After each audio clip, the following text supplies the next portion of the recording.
All right. Perfect. Okay. Well, happy March 5th. Happy Sunday night to all of you. So grateful that you're here to talk about thyroid. I have to tell you, I was over the moon, excited to see how many people were interested in learning about thyroid. Obviously, being a naturopath health educator, I am learning all things to do with the body. And to be able to just focus on the thyroid is so cool and so important because, as we know, and as we'll learn tonight, that everything is connected. So when we talk about the thyroid, we're actually empowering you, empowering everyone, empowering each other to learn about the whole body as a system. So what I was hoping to do, what Kailey and I were hoping to do, is do introductions. And what we're going to ask each of you is to say your name and where you're calling in from, just briefly why you're on this call tonight, why you're on this Zoom, and then one book that has been life-changing for you.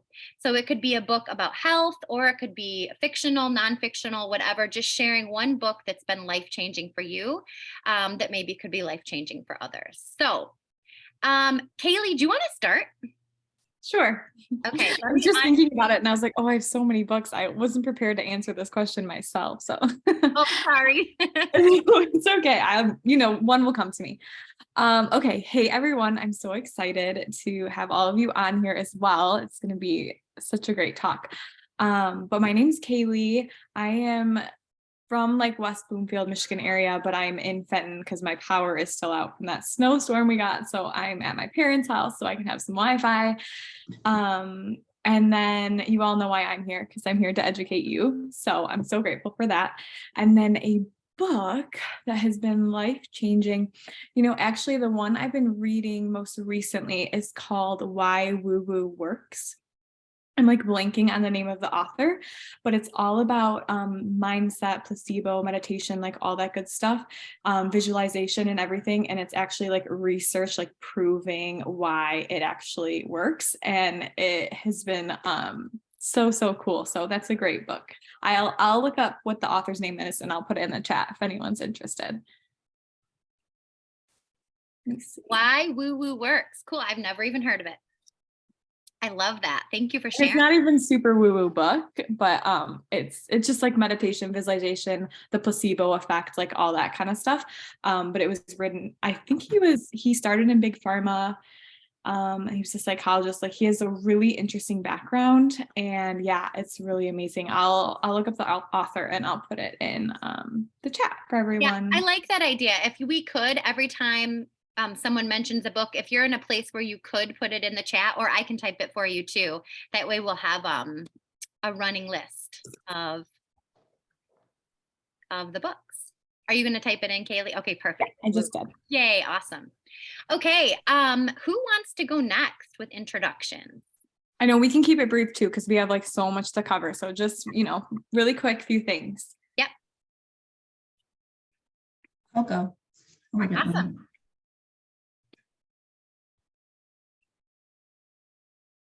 All right, Terry's up.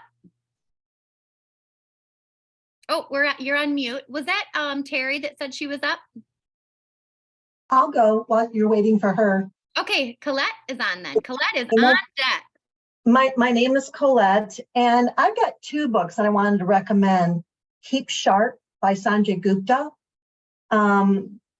He is the journalist doctor on CNN, and his book Keep Sharp is phenomenal because it's lots of education, I think, for all adults to know how the best way to take care of yourself so that when you get older, your brain is healthy.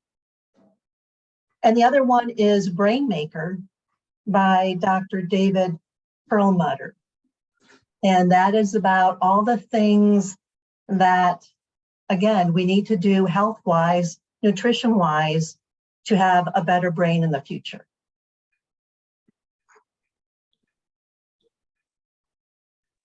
Perfect. Well, Colette, I typed in the books for you into the chat. So thank you for sharing those. We're so glad you're here. Hi. Yes, thank you. All right, who's next?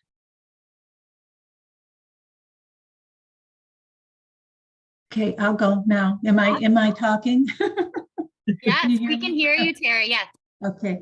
I'm Terry and I am from Michigan, Grand Rapids area. And I'm here just to see what I don't know about my thyroid.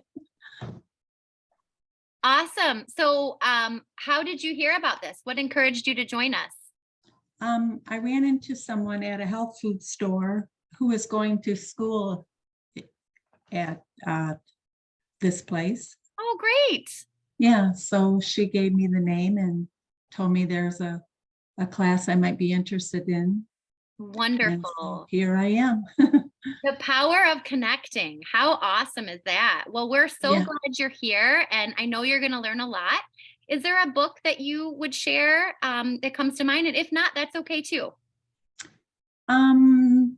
Well, one I took back out that I looked at years ago, and that was Eat for Your Blood Type. Okay. So I'm trying to get back into that again a little bit. I love that. Okay, that's awesome. Thank you for sharing that. I know that book. I added it to the chat, so we appreciate that because what we eat is tied into thyroid, right? Absolutely.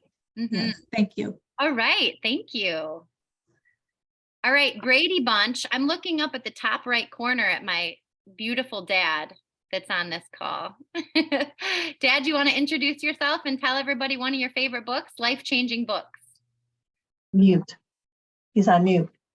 Yeah.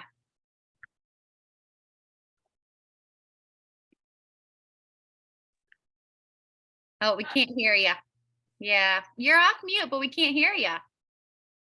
That's okay. You know what? Just type it in. That's okay. No worries. We're just glad you're here. You can type it in. That's my dad, everybody. He's calling in from near the Lansing area. So, all right, Brady Bunch. I'm looking in the middle. Beautiful. Oh, the Bible. Is he holding up the Bible? Yeah. I knew that was coming. That's a good one. That's a good one. We'll take that one, Dad. All right, right in the middle, I see beautiful Elizabeth. I was gonna go anyways. I was diagnosed with, so probably 12 years ago, hypothyroidism, and I'm pretty sure that it was probably like a long time that I've had it. And then in the last 2.5 years, diagnosed with Hashimoto's.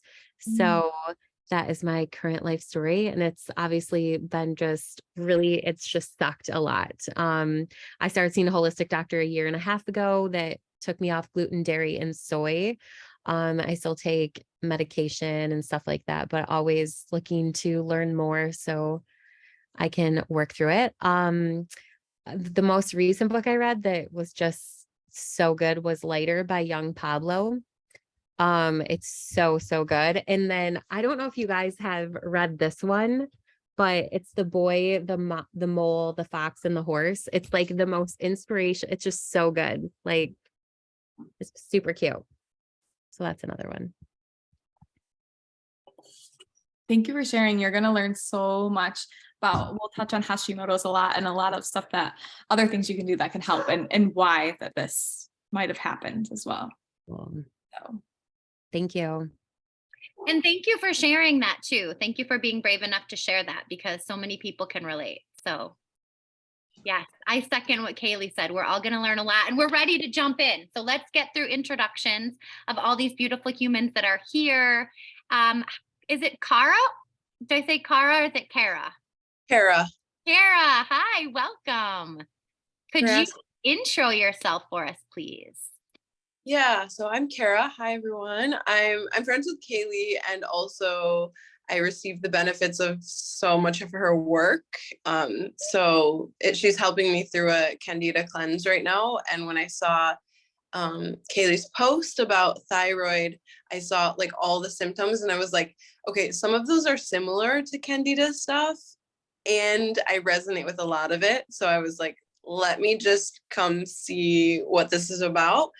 And I was a little bit curious if thyroid stuff and Candida might be connected, but talking to Kailey, I'm not fully sure where those lines are, but I wanted to learn anyways. And now my roommate, who we were just in the car on the way back from a hike, she's like, oh my gosh, I need to learn about thyroid right now too. So she might listen in as well. Her name's Haley.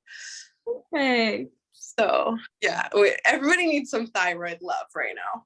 Yeah, absolutely. Absolutely. Yeah. The more the merrier. I love it. Thank you for being here. That's awesome. Okay, Katie, are you in a place where you can intro yourself? Oh wait, Cara, we forgot a favorite book. The Gene by Richard Rudd. Say it again. The Gene Keys by Richard Rudd. I'll put it in the chat. Okay, perfect. The Gene Keys. Thank you. It's related a lot to human design. Very similar. Oh, love that. I know we were talking about it. I think you'd really like that book. Okay, perfect. Thank you for putting it in the chat. All right, let's move on to Katie or Amy. I saw both beautifuls come in. So whoever wants to jump in. I'll go. I'm driving, but we're safe. Everything's fine. Okay, cool. I'm Katie. Okay. Yeah. I'm Katie. I live in Commerce Township, Michigan. I'm on this call because I was recently diagnosed with Hashimoto's and my thyroid levels are all jacked and I'm off dairy and I want to know more before I get on any medications. And one of my favorite books is The Big Leap by Gay Hendricks. Beautiful. Okay, I'll add it for you since you're in the car. The Big Leap. Yes. Okay, by who? Gay Hendricks. Gay. Gay like G-A-Y, Hendricks. Okay, got it.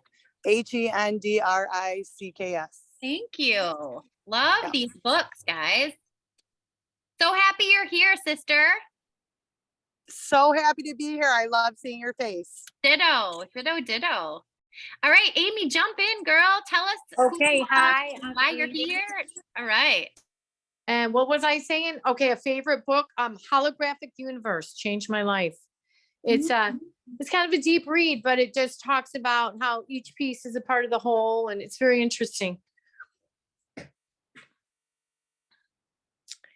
And well, thyroid, I was diagnosed by a naturopath with low thyroid. My whole family, my sister, my brother, my mom has low thyroid, and I take the Wink Wink from Dr. Baker, and I really feel like it helps me. Yep. So I was on vacation. I didn't take it for maybe 5 days, and it takes me a while to catch up, after I get back on it. But I feel like it does work. Awesome. I feel like we can't have a thyroid chat without you. So I'm so glad you're here. I know you and I always talk thyroid at school. Yep. Okay, good. Yeah, and I'm in school with And Allie. we'll tell you what the Wink Wink is later. Huh? We'll tell everybody what the Wink Wink is later. Yeah, the Wink Wink. Okay, yeah, The that's Wink Wink. Okay. Okay, perfect. So we've got our introductions. I think we got everybody right. Did everybody go with an intro and a book? All right, well, I'll just briefly share. So you all know I'm Allie or Alicia, and I think I will share, I have so many favorite books, but the reason that I'll say present over perfect is because I've read it cover to cover like 5 times. So when you read a book 5 times, I would have to say it's pretty life-changing. So Present Over Perfect by Shauna Nyquist, and it has nothing to do with physical health and everything to do with mental health. So that would be my recommendation, and I will put it in the chat. Oh, you read it. Yeah, it's such a good book. It is life-changing. Yes, yes, Present Over Perfect. So I'll type it real quick, and then we'll get started.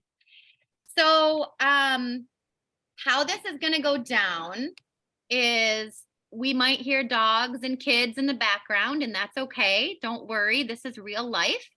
We're going to go over a lot of content, and I don't want you to be overwhelmed. So as we are talking through this tonight, you can take notes, but you don't have to, because over to the left of my computer, I have a Google document that I'm going to share with all of you. It's a 10-page Google document with all the details of everything that Kailey and I are going to share tonight. Kailey and I put a lot of heart work into this, sharing our knowledge and what we've learned to empower you. So we are not prescribing anything. We are not selling you anything. We are just here to educate. And Medical advice is always just our clinical experience. So just. Yep, absolutely. So I am going to dive in to kind of the nuts and bolts of, the basics of your endocrine system and your thyroid. And I am going to be reading kind of from the left. So as I'm going through it, if you guys have questions, type them in the chat. And then I'll pause before I change it over to go to Kailey, and we'll see if we have any questions. So hopefully that sounds good to you guys. And everybody can hear me, see me, everything okay? Thumbs up. Okay, cool. All right, so we're ready to go. We ready to launch, Kailey? Yeah, let's do it. All right, perfect. I should have grabbed some water. Hydrate. That's rule number one of a healthy thyroid. Hydrate, right? Of a healthy everything.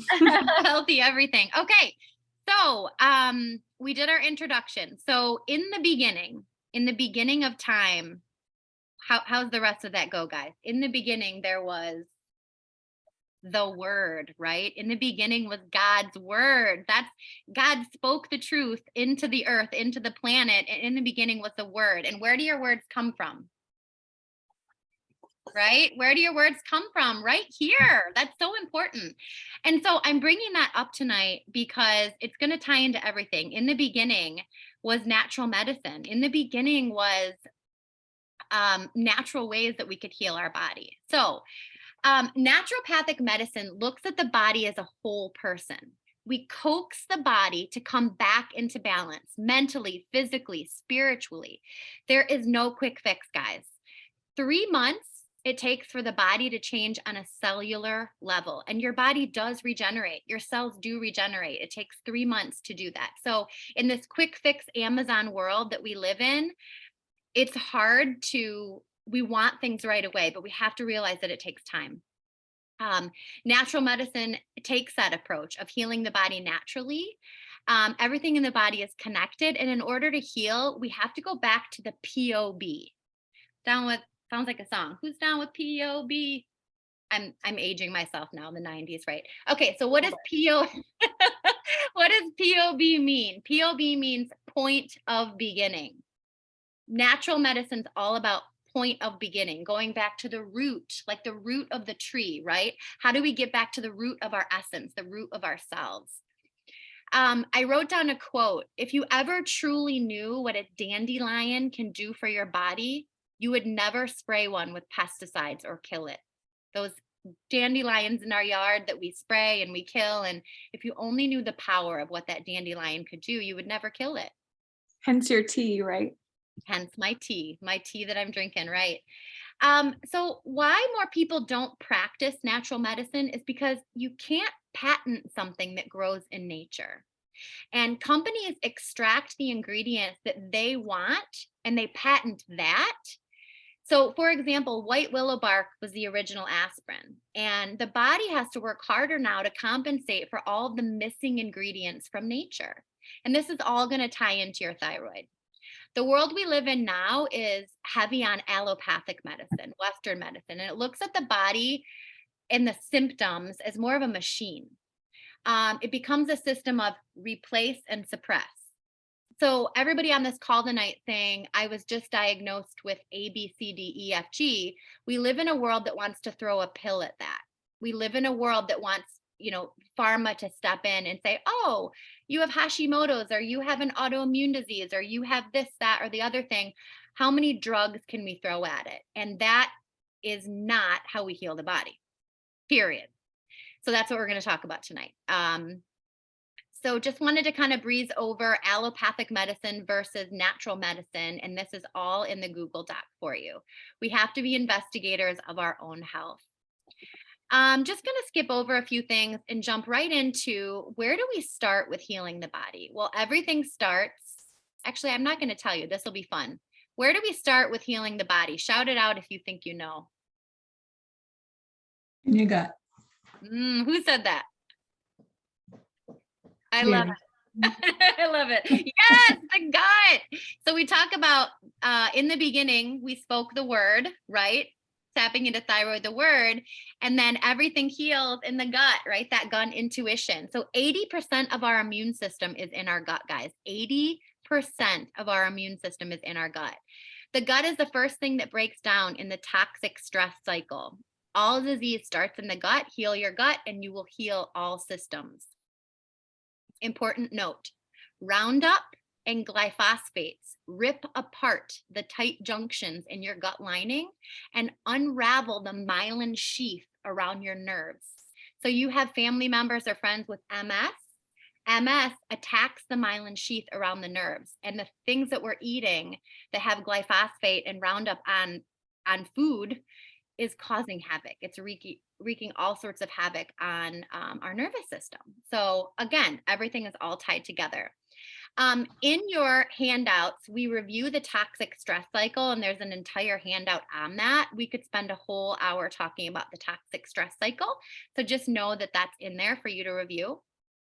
And I'm going to share the screen really quick, just so I can pull this up. For those of you that are driving or in a place where you can't see it, no worries, you will get this document. All right, share screen. Where'd that go? I think I'm going to share my screen. Oh, there we go. Okay, perfect. Okay, share screen. Okay, perfect. Participants can now see your screen. You guys can all see this? Okay. I'm just going to drag it. Okay. Can you guys all see my screen where it says, what is the glandular or endocrine system?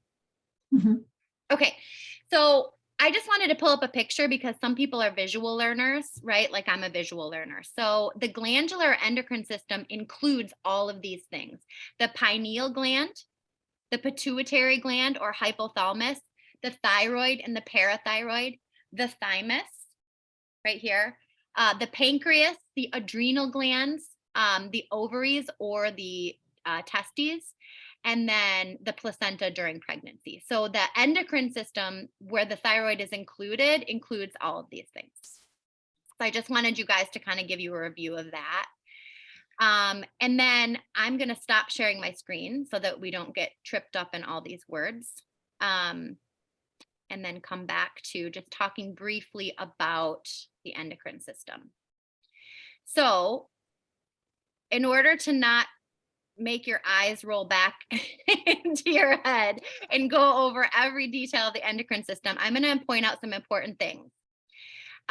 So we just went over the glands that is included, the endocrine system. The endocrine system influences every cell, every organ and function of the body.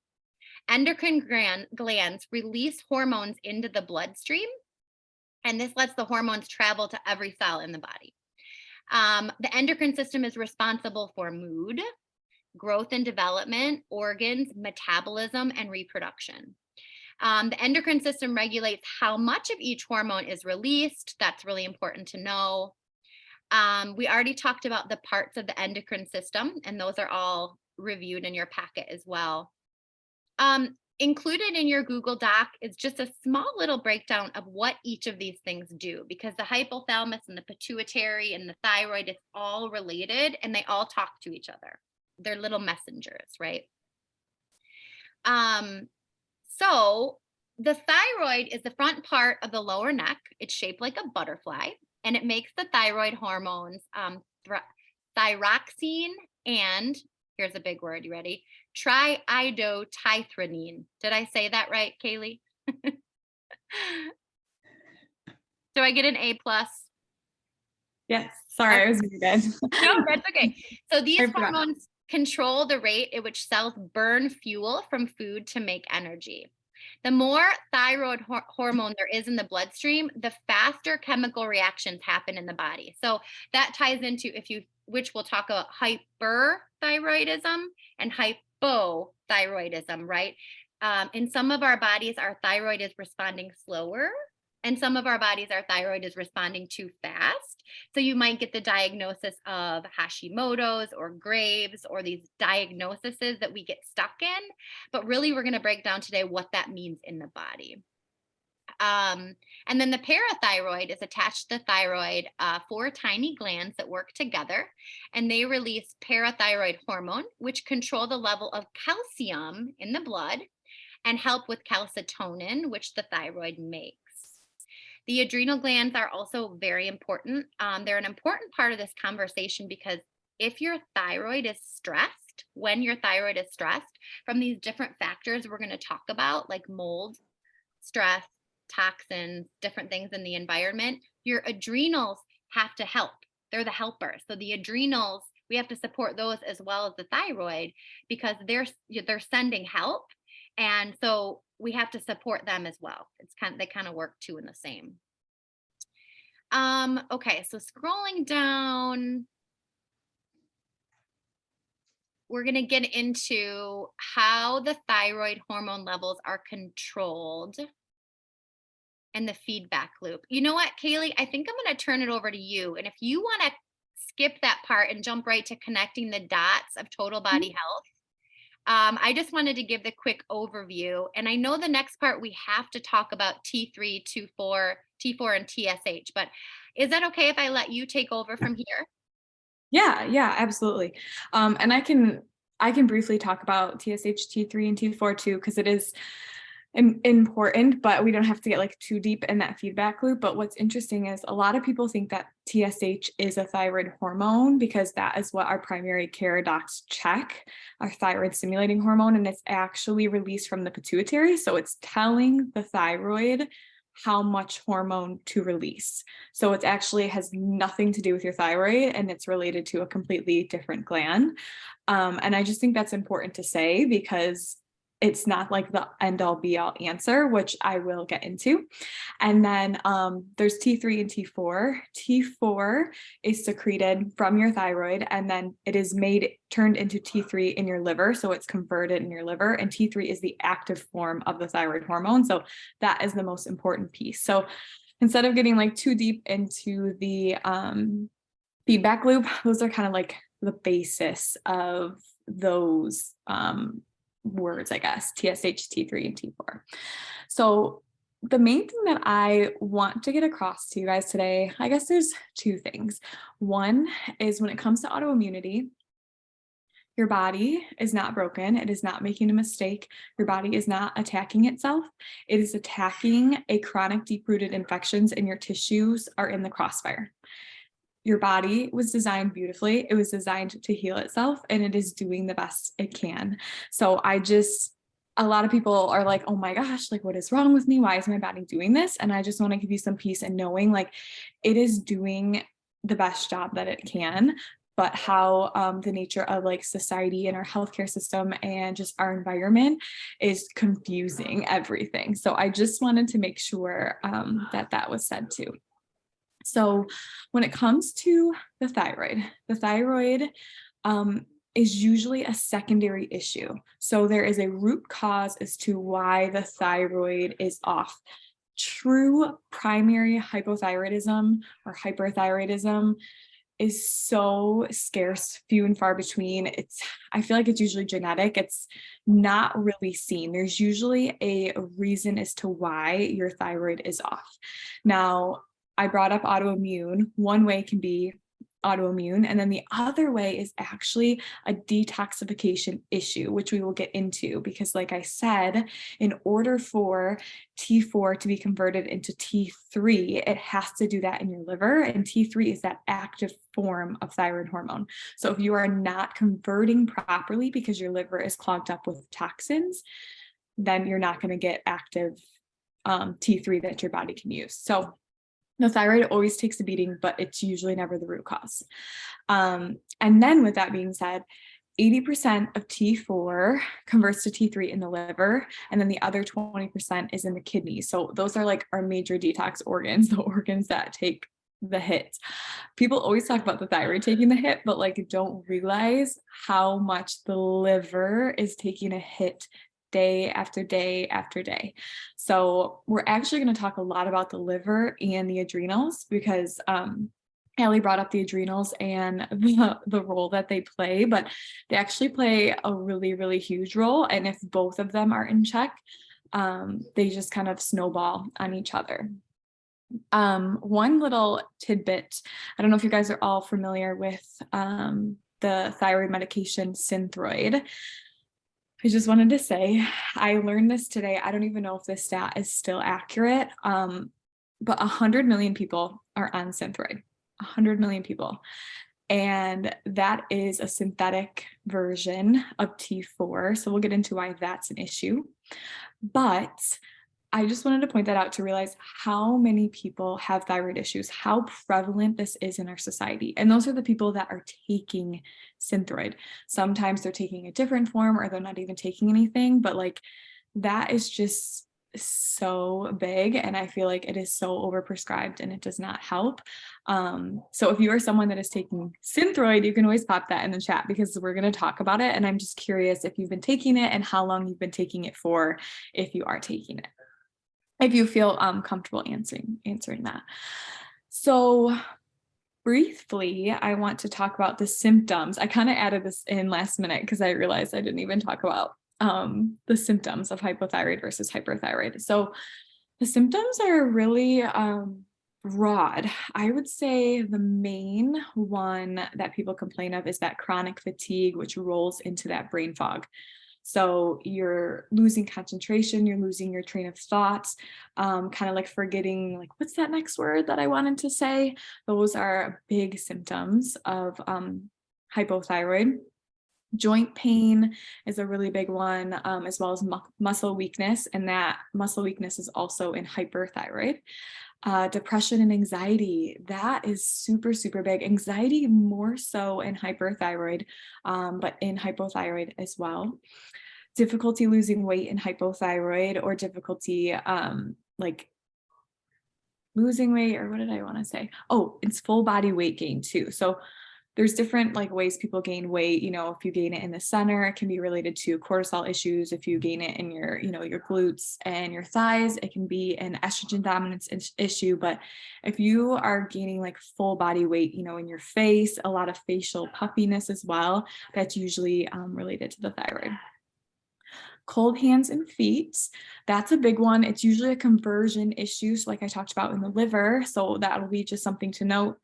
If you're someone who has like one of those aura rings, or you pay attention to your basal body temperature, a low basal body temp is another sign. Hair loss, shedding of like the outside of the eyebrows. So sometimes people's eyebrows either get thin all around or they like lose the outside. That's a symptom. Irregular menstrual cycles. This is really big that people don't even realize, and it's actually on the heavier side. So even though your thyroid can be hypoactive, your periods can suffer and they can be heavy and very painful, which leads into infertility and miscarriages. One of the main reasons people miscarry early on is related to not enough thyroid hormone, which we'll get into like optimal levels, especially when you're trying to conceive. And then another one is constipation. Really quickly, just a few additional symptoms of hyperthyroid that are a little bit different. So in hypothyroid, you kind of have a slow heart rate. Hyperthyroid, you kind of have that racing heart, palpitations, you're red, you're sweaty, you kind of have heat intolerance, you're really, really hot, high basal body temp. A late sign and usually related with Graves' disease is like bulging eyes. So if you see someone who like has, I don't want to say buggy eyes, but almost buggier eyes, that can be a sign. My mother actually had Graves' disease when I think she was diagnosed when she was 27. And her ophthalmologist was actually who told her to go and get her thyroid checked because her eyes were bulging. Anxiety, like I said, that's a really, really big one. A lot of it's related to the palpitations and your heart racing, but that's a big guy.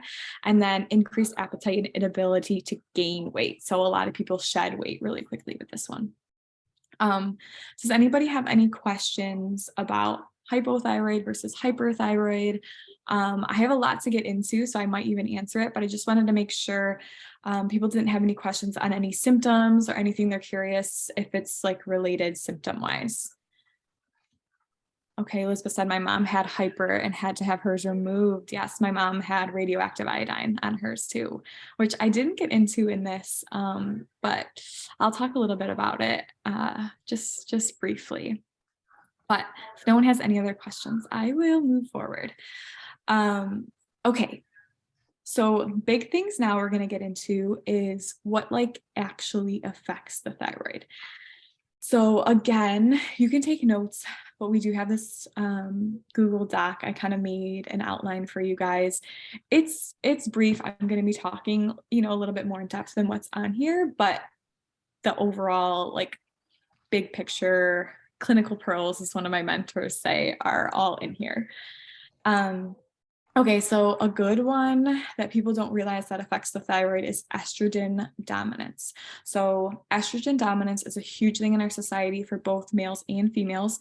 I can do a whole masterclass on hormones, and I really feel like I need to. But so the reason that this is an issue is because estrogen dominance, when there's excess estrogen, it clogs up the liver, which takes away from converting T4 to T3. So remember I said that active form is T3. So T4 converts to T3 80% of the time in the liver. So if estrogen is clogging up the liver, then that's a big issue because it's taking away from that conversion. We can talk about a lab value called reverse T3 that kind of can indicate that a little bit.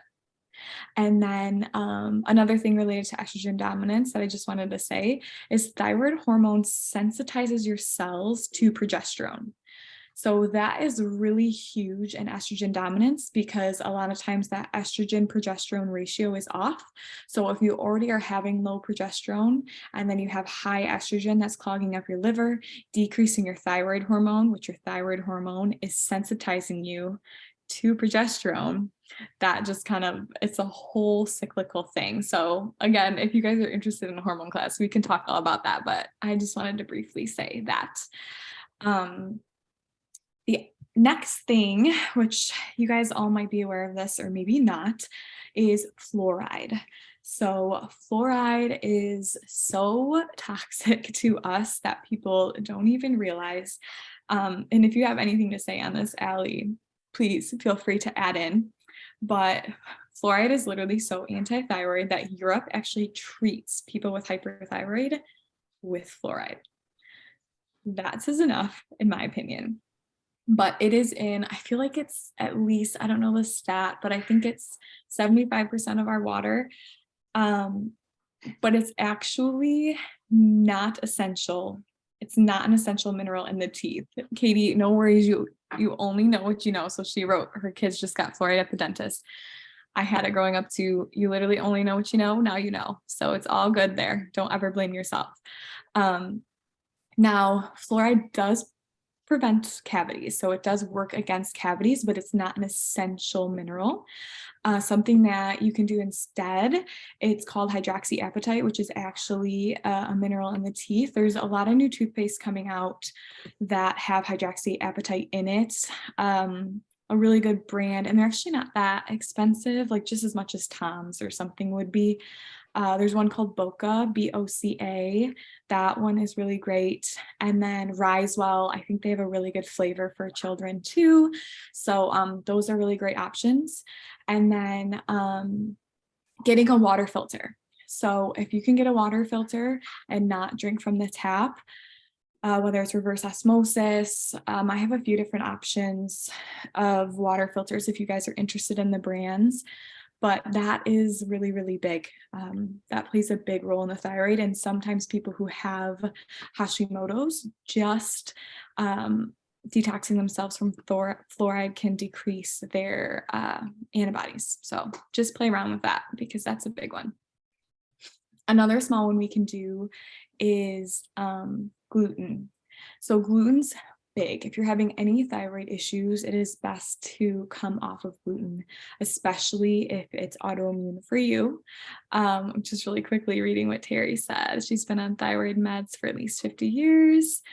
2017 diagnosed with Hashimoto, started on Armour Thyroid. So Armour Thyroid is better. It is owned by Synthroid, I think the same people, but it's porcine derived, so which I will get into, and it's better. Elizabeth is asking me what are good water options. The Berkey filter is good. I don't know if you've heard of it, but it's been getting really expensive to maintain. The filters are really expensive and they don't last as long as they say. Plus you kind of have to add an additional layer for extra fluoride protection. So I personally have had that for 5 years, and I just got a new one called the AquaTrue. It's the cheapest one in my opinion. You can get like an under the sink one, or you can actually just get like a on the counter one. I will maybe have Allie send you guys a link in the email. I don't personally have like an account or affiliation with them, but I have links of people who do. That way you can get $100 off if you guys want one of those. And then, okay, so back to gluten. So because gluten was changed so much molecularly over the years, it actually mimics the structure of the thyroid on a molecular level. So the body gets very confused.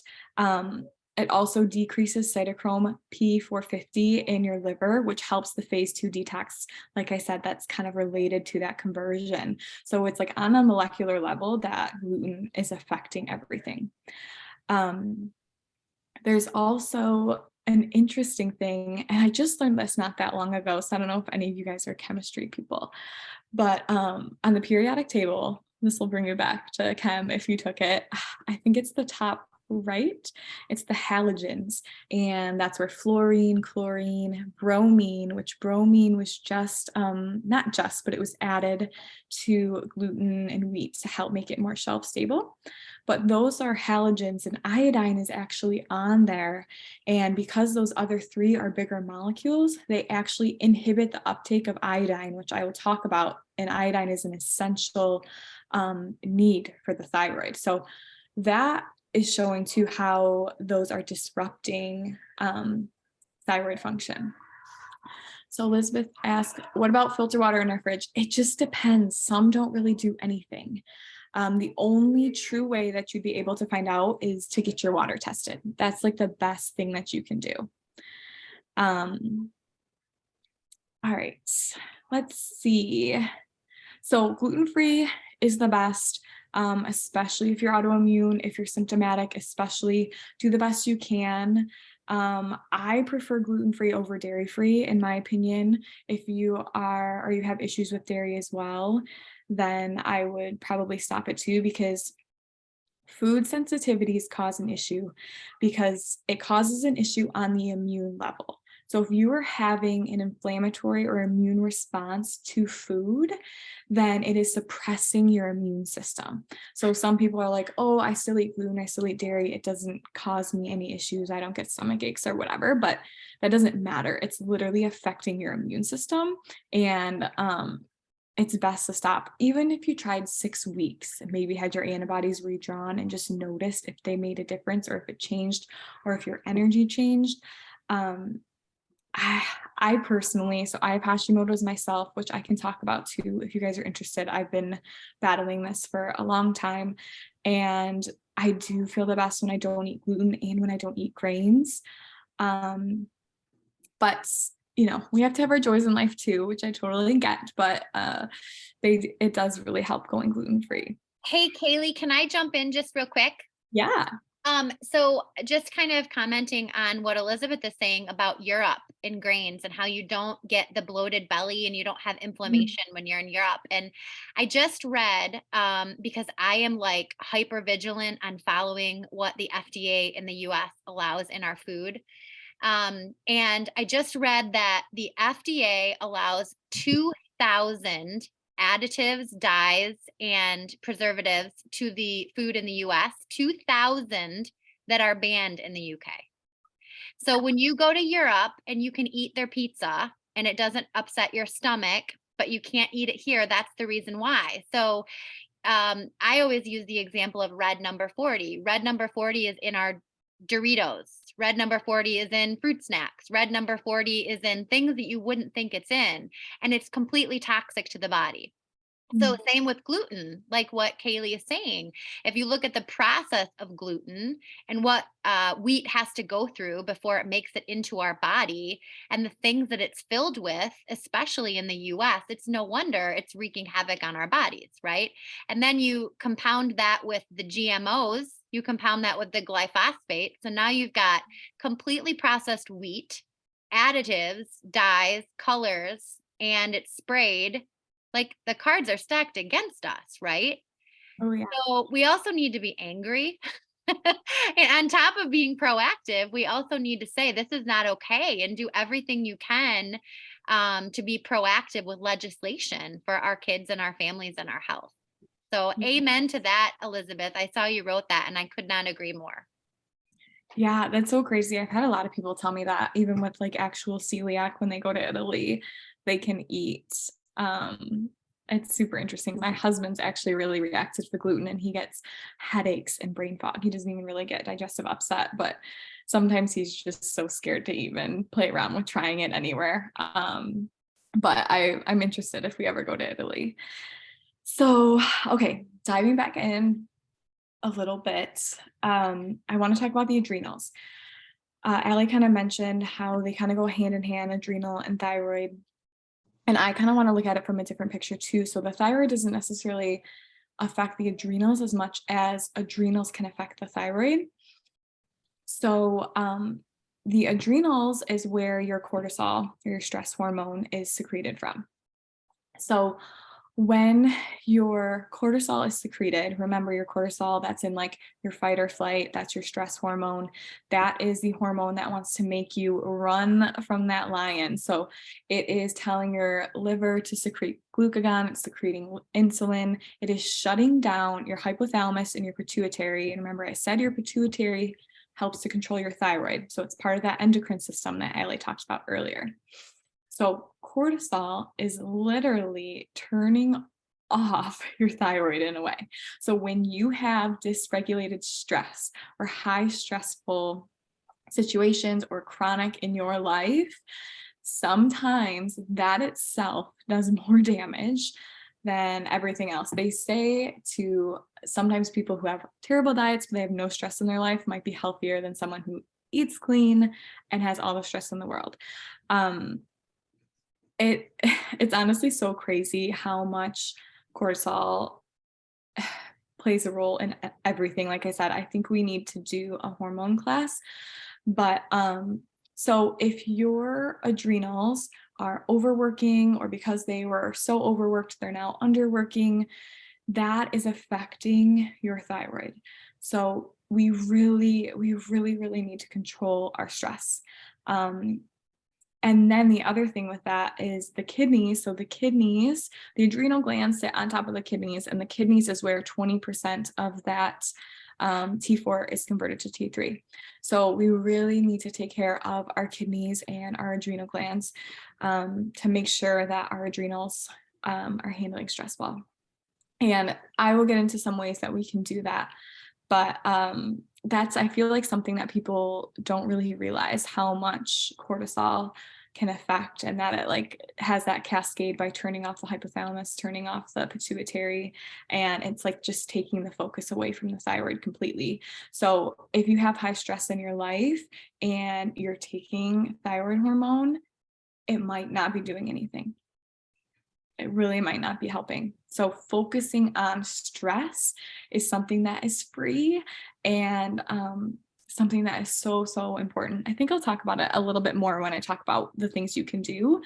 But I really just wanted to emphasize how big of a deal that is. Okay, I think I made a note about that. Oh, well, we'll talk about this with the lab values, but if you ever had symptoms of hypothyroid and they check your TSH and it's low, so when the TSH is low, that's your pituitary telling your thyroid to secrete less. But if you had hypothyroid, you would think that your TSH would tell, or your pituitary would tell your thyroid to secrete more. But if you have that cortisol is an issue because it's turning off your pituitary, or TSH can actually show up low when it's not. So if your TSH is low, but you also have low T3 and T4, so low actual hormone, it's usually a cortisol issue. Yeah, so that's kind of confusing because it's related to the labs, but that is like mind-blowing when you think about it in that way. All right, what else do I got? Oh, we'll talk a little bit about, which I'm going to lead into, viruses and infections.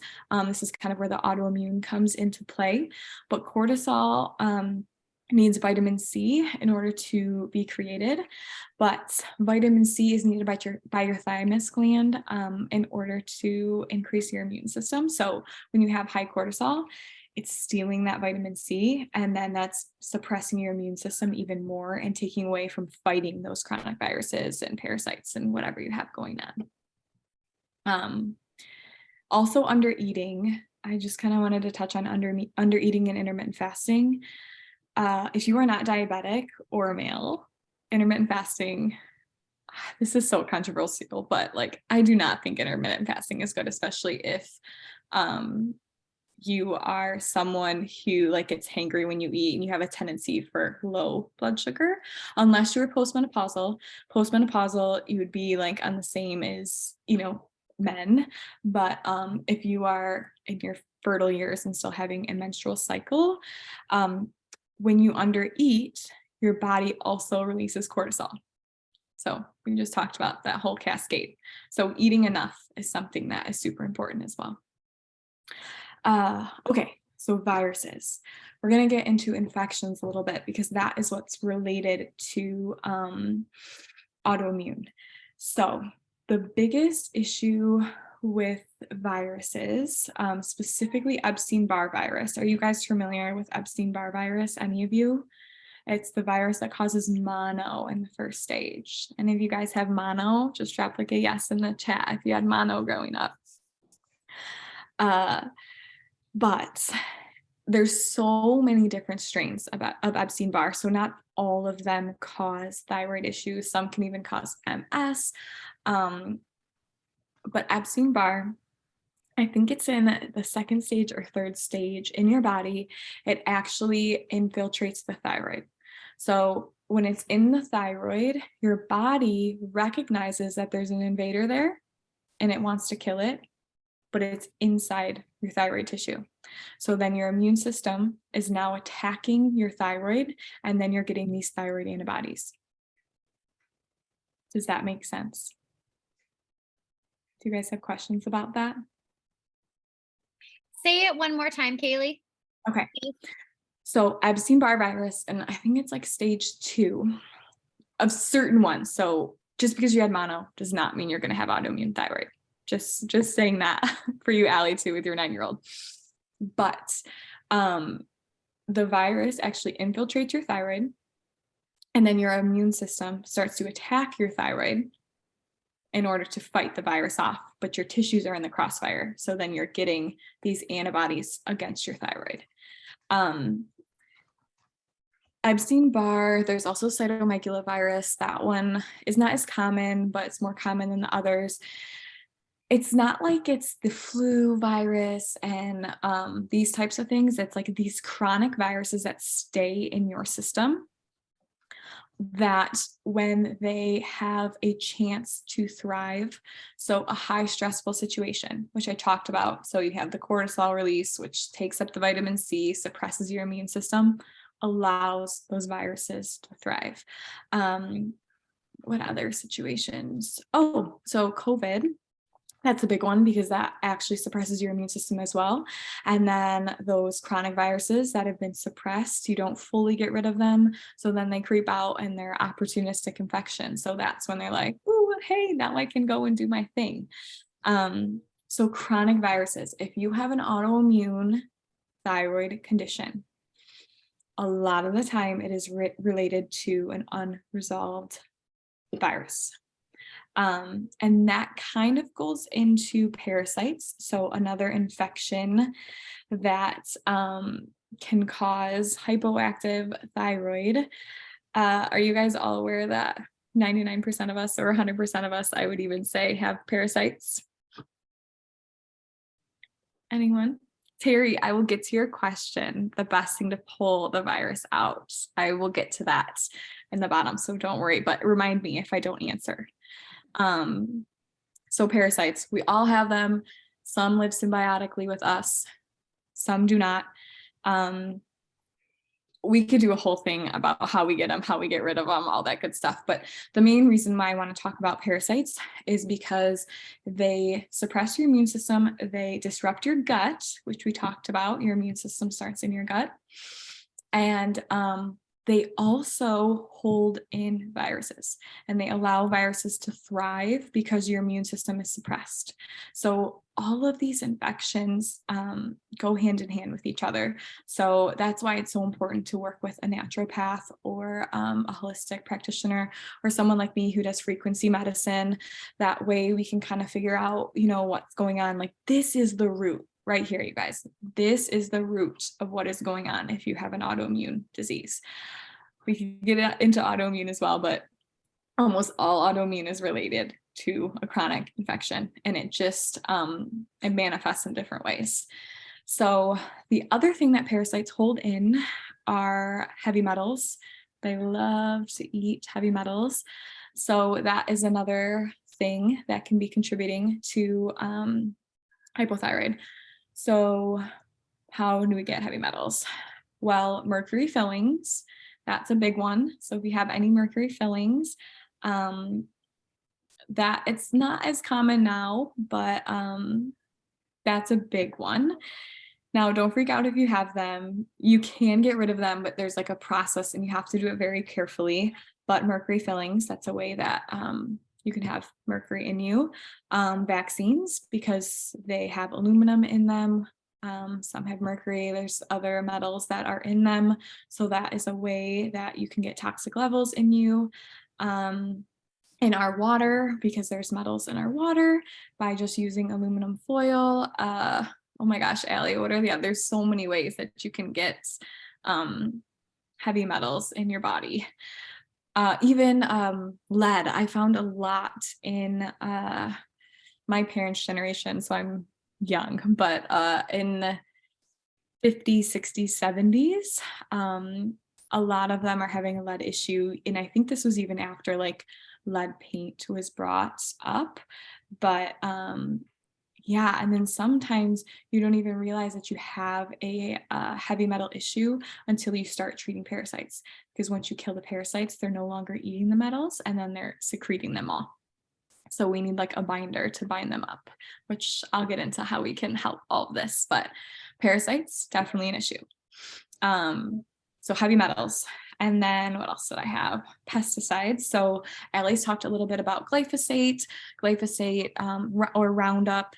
It is what is sprayed on literally everything.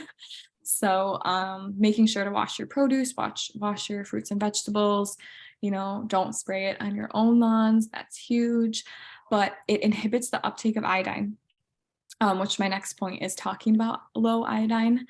But that's kind of big. What else with glyphosate, Allie? Am I missing anything that you can think of? Oh my gosh, we could go down a whole road of glyphosate. I know. I'm trying not to like tangent myself too much. Yeah, let's not go down that rabbit hole. Okay. I mean, really, Okay. what people need to know is choose organic when possible. When you're at the grocery store, there's something called the Dirty Dozen and the Clean 15, which we can send to you guys. And every year they come out with a list of the Dirty Dozen is the 12 crops that you should not buy if they're not organic. So get them only organic. And then the Clean 15, like I'll throw out strawberries, for example. Strawberries, you know, might be on the Clean 15 or the dirty list, just depending on how the crops were that year. So if we send that to you, really just the point there is to go organic when you can, just to make sure it's not sprayed. To do your best, to do your due diligence to make sure. The best you can, guys. The best you can. That's all you can do. We can't go crazy. We can't go crazy. And I was going to say too, Katie, don't worry about your kids getting the fluoride on their teeth. My boys had fluoride on their teeth every single year until I learned what now that I know. And now you know, so you can do better. And at the end, I'll show you guys too some things on fluoride. We'll circle back to that. Okay, glyphosate, I think is where we were, right? Okay, so the other thing is chemicals. So these can be in your fragrances. So people love candles, your laundry detergent, the household cleaners, beauty products, like all those things that have chemicals in it. So they're indirectly affecting your thyroid. And like I said, it's because they are clogging up your liver. So when they're clogging up your liver and your liver is trying to detox this, it is taking away from being able to convert that thyroid hormone into its active form. So the more burden you place on your liver, it's kind of like this cycle. It gets clogged up. You can't convert your thyroid hormone, and you can't detox as well. And we could get into methylation and reasons that that's a thing, but it just is like a cyclical event. So the easier that your body can detox, the first way would be to decrease your exposure. So the more you know, the more you can decrease your exposure, and then just helping your body detox the liver. That way it can convert that. Another one I have listed is mold. So mold disrupts so many different processes in the body. I think Allie's really into this mold right now too. So if you have anything you want to say on mold, but to me, it always comes back to the liver and converting. So do you have anything to say that you want to say on that? No, honestly, I think the only reason that I brought up mold in my social media post was because I was doing some body work on a very young girl. Here, I'll take myself off. I'll put camera.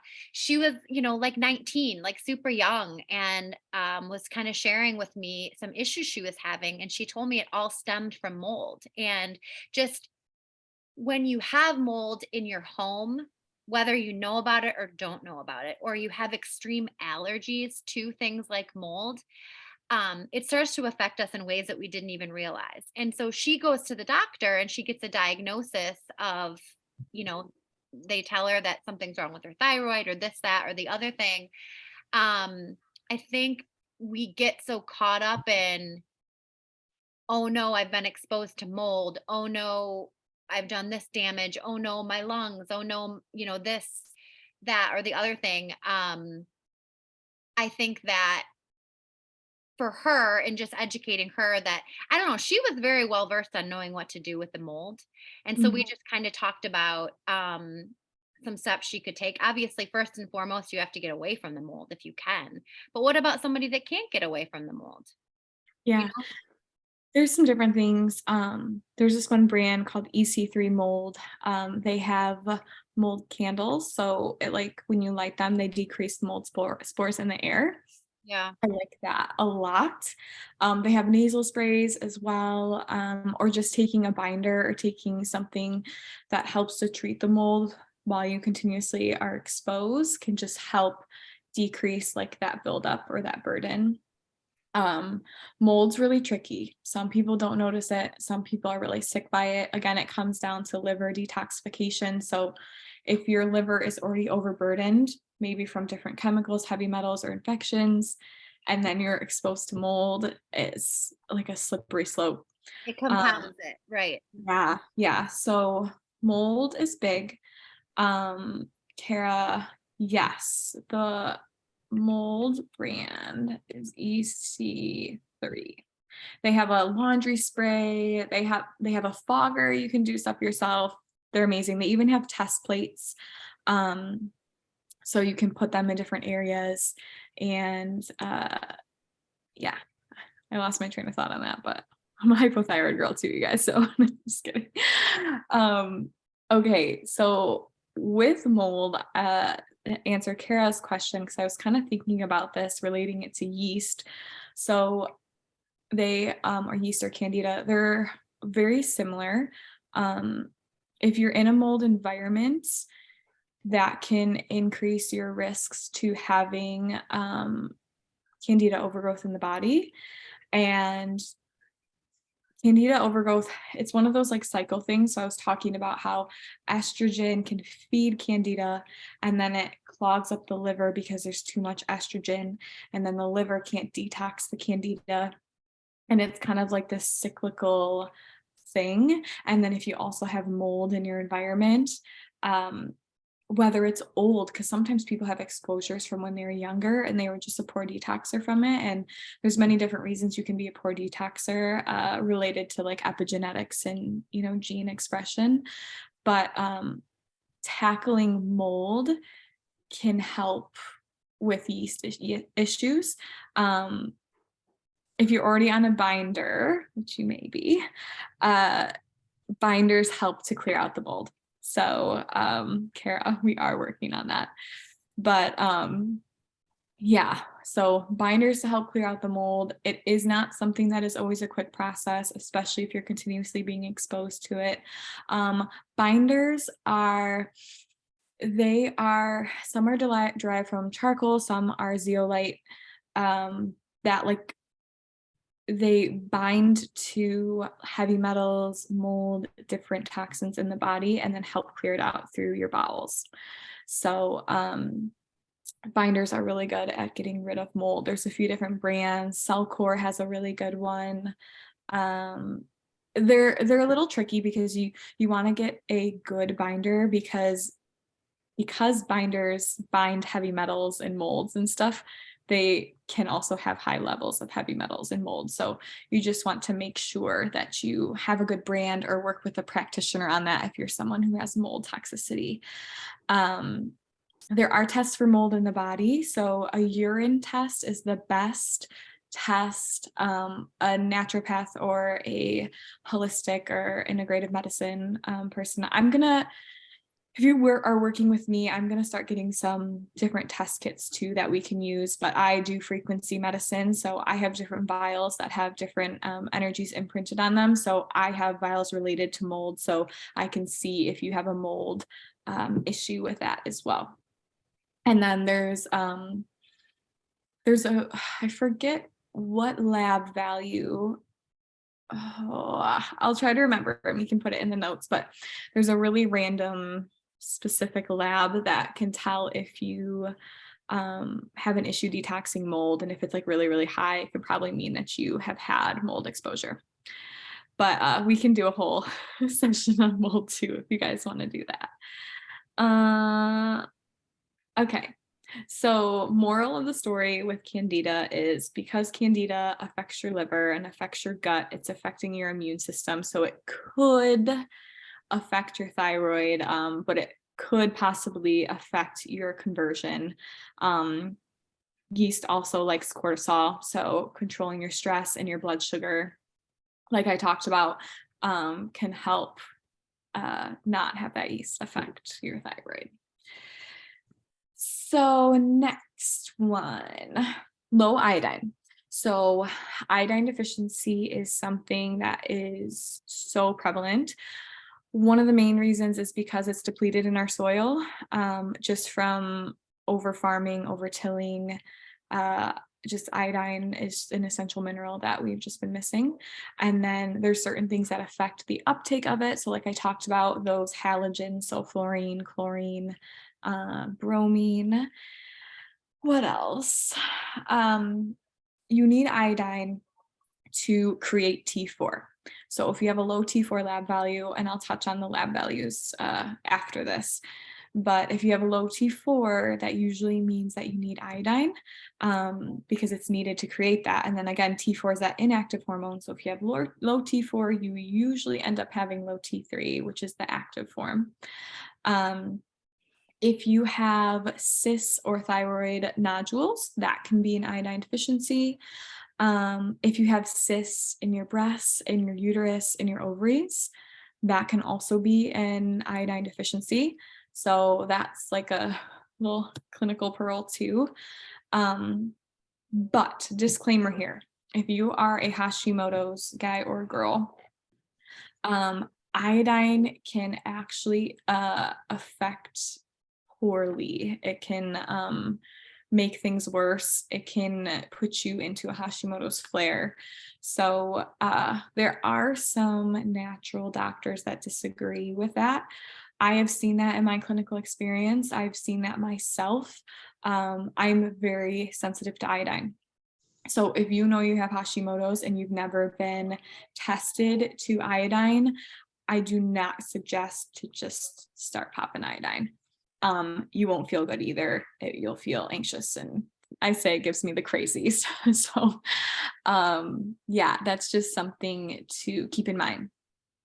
But Oh, Kara, it was good seeing you. We'll send you this. There's so much more info on what you can do. We will talk though anyway. So any questions or anything you missed, we can chat about. Love you.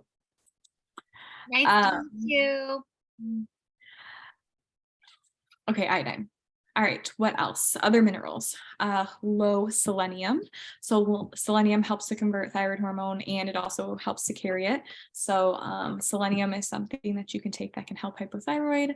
Also low tyrosine. So the vegetarian vegan movement, tyrosine is in red meat. So tyrosine also helps with the conversion of T4 to T3. So that is just something to keep in mind. These last ones are pretty quick. Anemia. So anemia is big because your red blood cells carry hormones.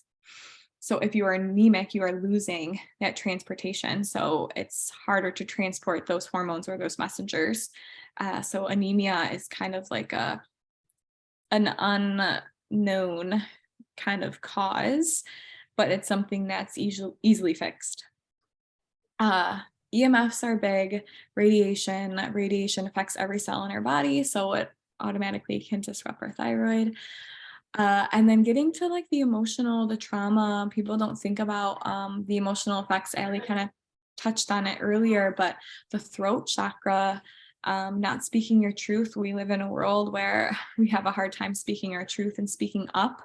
So that is an emotional burden that can affect the thyroid and as well as the liver. Like I said, if it's a conversion issue, the liver holds anger. So if you're having any anger related issues, if you're holding in anger, if you're not someone who expresses the emotion, that can be overburdening your liver, which can affect the conversion of the thyroid hormone. Okay, so that was a lot. I know it. I'm sorry. But again, it's just, this is all kind of info. I'm not going too deep into each one, but it's more just awareness for you. So those are like the main things that affect the thyroid. Now, briefly, before we talk about action steps in each area, I wanted to just talk about the lab ranges. So when you go to your primary care provider, they normally just test your TSH. So I kind of talked about why that's an issue already. You know, it's secreted from your Kailey, sorry to interrupt. For the visual learners, would it be okay if I pulled up the ranges while you're sharing? Would that be okay? Because for me, it would be good to see them. So I'll pull them up while you're chatting. Okay, perfect. So yes, I already talked about TSH because it's secreted from the pituitary. So also if you have a pituitary issue, that could also be the cause for a thyroid issue. TSH reference range in normal lab, like if you were to go to your PCP, I think it's, I don't even know, 1 to 5 maybe. And I think they don't even treat it sometimes unless you're closer to 10, which is just wild. It's wild. The optimal ranges, it's probably more like 1.5 to 3, but it depends person to person. We'll just say 1 to 3. So if you're greater than 3, you're probably having hypothyroid symptoms. If you're less than 1, you could be having hyperthyroid symptoms, or you have excess stress, like I talked about, and the cortisol is affecting your TSH. But if you have only had your lab values drawn and your TSH is normal, that doesn't necessarily mean that your thyroid is normal. So these other lab values are going to give us more information. Free T4, so a good reference range for that is 1.0 to 1.5. So I kind of talked about how iodine is needed to create T4. So if T4 is low, it's usually an iodine need. Total T4 is another just kind of good idea for T4. It's not as commonly drawn, but I gave you the functional medicine reference range there. Free T3, so the best lab is between 3 to 4. If that's low, we need to figure out why you aren't converting. So back to the liver, what is clogging up the liver and is not allowing you to convert T4 to T3. Again, there's total T3. Another one we didn't really talk about was thyroid peroxidase antibodies, or the thyroglobulin antibodies. Some providers are okay with double digits, 30-ish. I like single digit antibodies. If you have any antibodies at all, you have a thyroid autoimmune tendency. Now, why this is important is if your TSH was normal, but you have thyroid antibodies, you can still have hypothyroid symptoms. The other thing is, if they check your antibodies, they don't normally ever check them again, because in traditional medicine, they think that if you have thyroid antibodies, you can never get rid of them, which firsthand experience, and I see it all the time clinically, you can if you start working on those reasons. So, getting rid of the fluoride, stopping the gluten, those two in itself can seriously decrease your thyroid antibodies. I don't think we can see the chat while that we're sharing the screen, but I will, if anyone wants to tell me if they have thyroid antibodies, if they were able to decrease them on their own. Personally, mine were greater than 900. So on the lab value, if they're greater than 900, you don't even know how high they are. And they told me that I would never be able to get them down, that increased antibodies are a miscarriage risk, and I'm, expanding my family. Well, I've gotten mine down to 200, which is still not optimal, but it is so amazing to know that just some changes that I made, I was able to affect that number. So that comes back to giving you the power. All of this information is to give you the power again, to know that you can make the change for your body, for your health. So it's just a little, a little tidbit. Just two more. So reverse T3 is not something that's normally mentioned. Is it? Sorry, it just all of a sudden I feel like it sounds like it's pouring. I don't know if it's pouring where you guys are. Can thyroid levels get to a healthy level with diet, no medication? Yes, but not diet alone. We got to work on detoxing, make sure there's no subclinical infections and those kinds of things. But yeah, you can fix your thyroid without medication. Some people like medication to help symptoms, like in the midst of it all. But once you're on it, it's harder to come off. Okay, so reverse T3. So I kind of talked about conversion. So when we're trying to convert T4 to T3 and it doesn't convert, so it tries and it doesn't, it is called reverse T3. So you can actually draw this lab value. Now, if your reverse T3 is really, really high, there can be a multitude of reasons. You can have hyperthyroid. It can be a cortisol issue, or it can be an iodine need. If it's really, really low, it just might be indicative that you have not enough thyroid hormone. But a good kind of range is 9.2 to 25. And then T3 reuptake. I'm not personally as familiar with this lab value that often, but I know that if it's low, it can be related to estrogen dominance. So I just kind of wanted to throw that in there in case any of you had that drawn. Questions about those.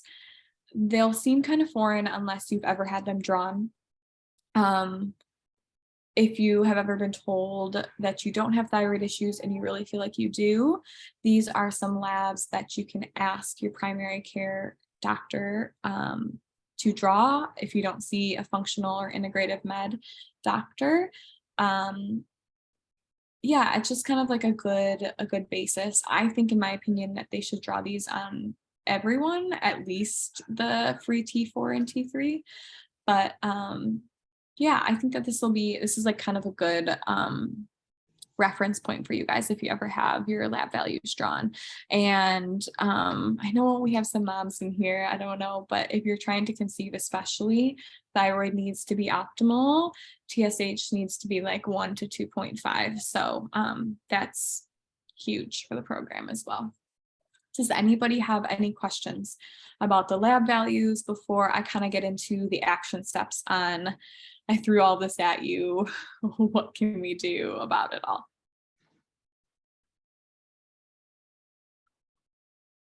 Anyone? If you guys want to come off of mute too to ask the question, you can, or you can type it in the chat. And we'll save a little bit of time at the end too for some questions if you have them, but Absolutely. all right. Well, just keep rolling through. Ready for actionable steps. All right, Katie. Perfect. I love it. Okay. Estrogen dominance, because that was our first one, really needs its own workshop. Honestly, I can't even get into it. Controlling your stress, which I will talk about, but yeah, hormones, all the hormones. We need to talk about it. Fluoride, I kind of briefly touched on it. So making sure to get a fluoride-free toothpaste. We talked about that Risewell, the Boca, making sure it has that hydroxyapatite in it if you want to help remineralize the teeth and prevent cavities, and then to filter your water. And don't get fluoride at the dentist and have them yell at you when you say no, but it's all good. Go gluten-free, even dairy-free if it's something that is causing you inflammation. If gluten-free isn't enough, you can play around with grain-free, and even one step further is no nightshades. So that would be like peppers, tomatoes, all those things. That's making things kind of restrictive. But if you're someone who is really, really suffering, eliminating those can really make a difference for you.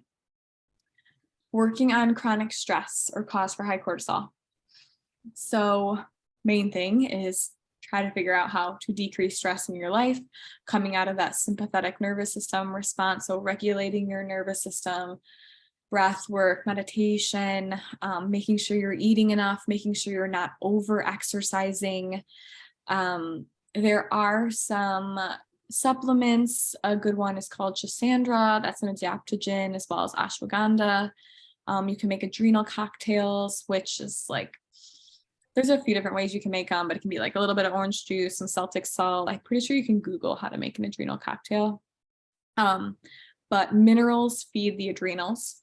So salt, especially, everyone is so afraid of salt, but it's the salt that's in those packaged foods that we need to be afraid of, but our body needs salt. So Celtic salt, Redmond's red salt is another really good one. And you can also take glandular support. So if anyone's familiar with standard process supplements, they have amazing adrenal supplements that can support those as well. Especially if you are postmenopausal, your adrenals have already taken an extra burden because they are now secreting your hormones instead of your ovaries. So you really need to make sure that you are taking care of your adrenals. Elizabeth, I see nightshades. Yes, it's a sad one for me, but I loved eggplant and tomatoes. But yeah, it definitely made a difference for me as well. Okay, 5. So work on chronic infections, those mold, parasites, viruses. The best thing is to work with a clinician, work with someone who knows how to look for these infections and knows how to treat them. So the frequency muscle testing that I do is really great because we can find out exactly what's going on and then exactly what herb or supplement is going to treat your specific infection. So it's really unique to you. So that's a great way to kind of figure it out.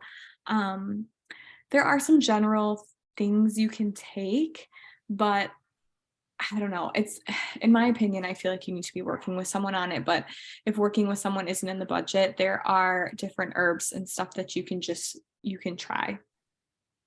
We listed some of them in the document.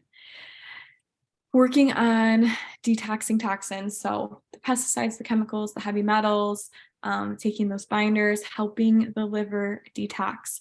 So decreasing the liver burden, getting rid of those fragrances. I'm going to be posting a lot more on different swaps that you can have as far as like household products, beauty products, candles, all that good stuff to help decrease that liver burden. Epsom salt baths are also really, really great. They help move the lymphatic system, which we didn't talk about, but that's kind of like the garbage disposal, gets everything going. Dry brushing. How else? I mean, there's so many ways to detox. Sauna, exercising. There's a supplement that's just artichoke, but it helps the bile flow move from the liver. So it helps move all the junk to the gut. There's a bunch of different things we can do, but the biggest thing is awareness. So kind of be aware of when you have an overburdened liver. What else? Replacing those minerals. So replacing iodine, selenium, tyrosine. If you have high heavy metals in your body, those are going to inhibit the uptake of minerals. So replacing your minerals, the Celtic salt, like I said, Celtic salt's really great because it has minerals in it as well. But iodine, selenium, tyrosine, but be careful if you are a Hashimoto's patient. Another thing you can do is just to replace thyroid hormone.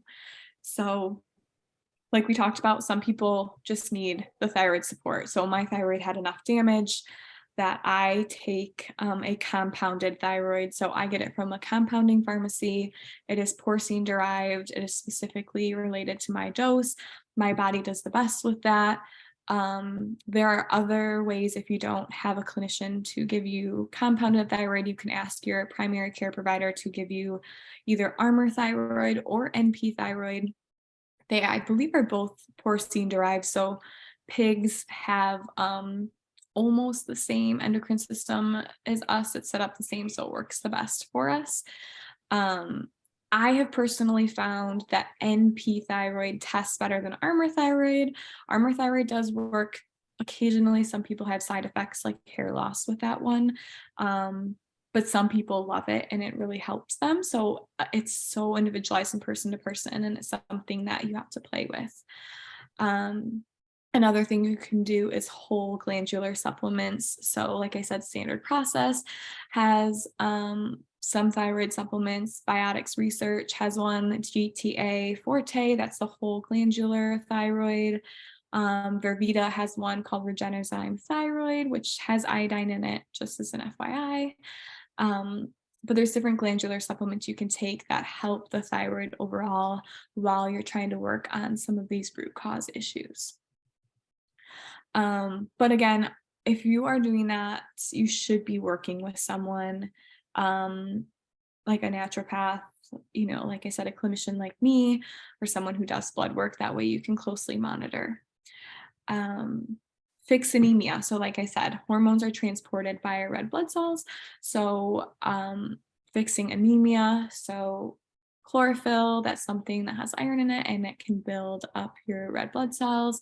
Iron if it's indicated, because you don't want to have too much iron. Black cumin oil is a good one that can also help build the blood. Organ meats, if you're someone who's into like liver and those kind of glands, or desiccated organ vitamins, those can help build the blood. A thing on ferritin, if your ferritin or iron is low, it can be related to leaky gut. But if you are chronically anemic, this is just a little like tidbit, parasites eat iron, because like I said, they eat heavy metals. So if you are chronically anemic, check parasites.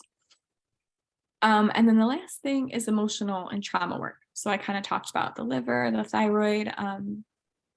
Emotions, when stuck in the body, they can manifest as illness. So making sure that we are also addressing the emotions, the trauma, the subconscious can actually play a role as well. What else do we have on here, Allie? Ooh, I think so. This is some stuff you added, some like cleansing things. Do you want to touch on any of this? Yeah, sure. I can jump in whenever you're ready. Yeah, go And I ahead. saw another question come in. Yeah. Are organ supplements a good choice instead of meats? So organ supplements are great. They have so many minerals in them. Sourcing is the best. There's a few different ones I like. Ancient Nutrition, that's like Dr. Axe, if you've heard of him. He has a new organ supplement line came out, and that one's really, really great. It tests really great. I'm blanking on it. Carnivore MD, I don't know if any of you guys follow him. He's a little, but Heart and Soil, his supplements are really great. Paleo Valley, I feel like they have an organ one. I wouldn't necessarily say they're like a replacement for meat. You're not going to get all of the amino acids from it, because the muscle meats is where you're getting like that tyrosine and the amino acids. But as far as like minerals go, desiccated organs are really, really great. So the best would be to eat red meat. Now, if you're someone who has issues like you don't feel well when you eat red meat, or you feel like it's heavy in your stomach, that's usually a gut related issue. It's usually a stomach acid related issue. So that's like a whole nother thing. But once you're digesting the protein properly, meat is great. Now, I was vegan for 8 years, so I know what it's like to not eat it. You just don't like red meat. I totally feel you there. You could take a supplement, so you could supplement tyrosine and do the organ meats if that's something you wanted.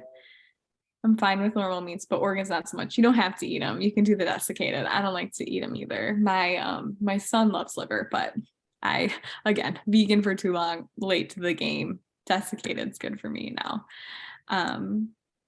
But yeah, if you just don't like red meat, that's cool too. You can just you can supplement it, but it is something that's important to supplement. Any other questions? No. Okay, go ahead, Allie.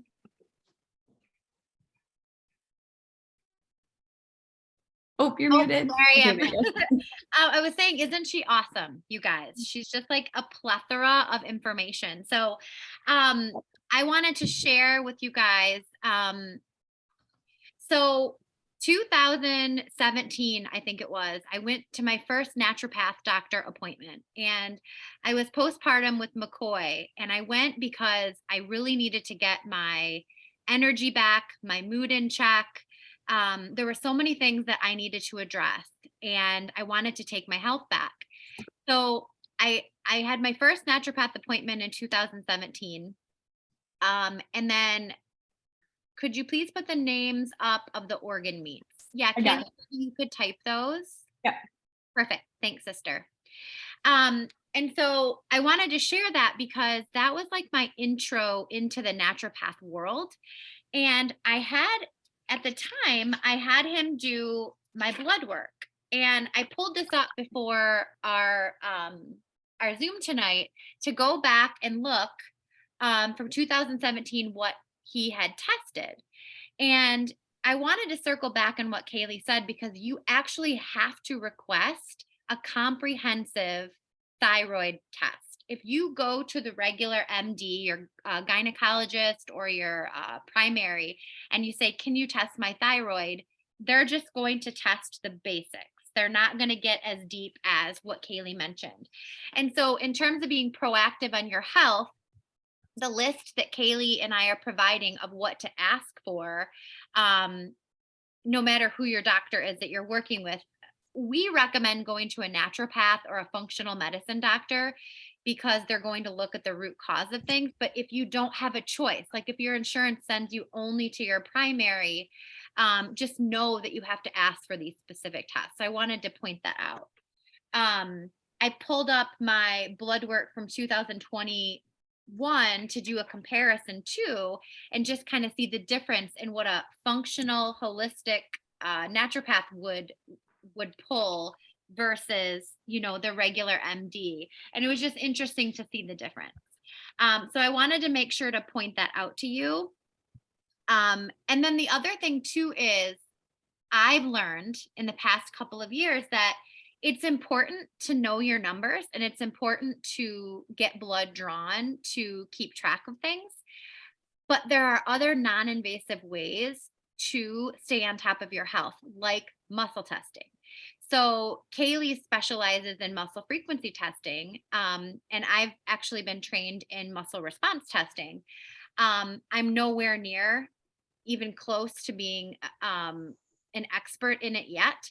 But I went to have a session with Kailey to learn from her. And it was so eye-opening to see how she does muscle testing and holding up different vials of frequencies to my body. And I'll share my example with you. I I was muscle tested several months ago showing that I had parasites. And I thought, okay, well, I've never ever in my life, I'm 42 years old, I've never in my life done a parasite cleanse. And a lot of the students in my class, we all kind of decided around the same time that we were going to do a parasite cleanse together and compare notes and see how it went. And I chose to parasite cleanse with black walnut. And I'll share that story another time of what happened and what I went through, but it was extremely insightful. And I did actually have parasites leave my body.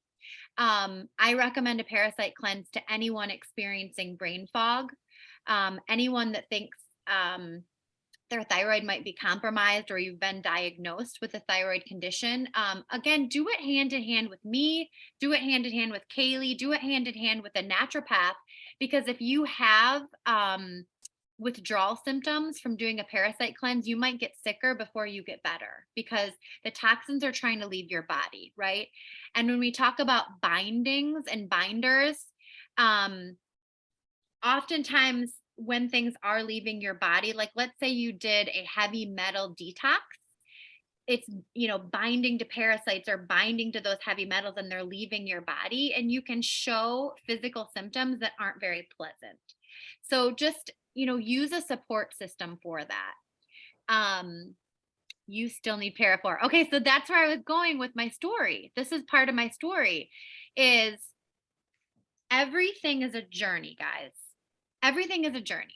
So if you get off this Zoom tonight and the one thing you do is you stop using fluoride toothpaste, or you reach out to Kailey and I and say, okay, what are my next steps to take?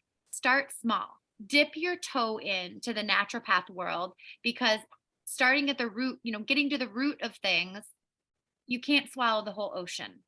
Don't try to swallow the whole ocean. Just start small and take a couple things away from tonight.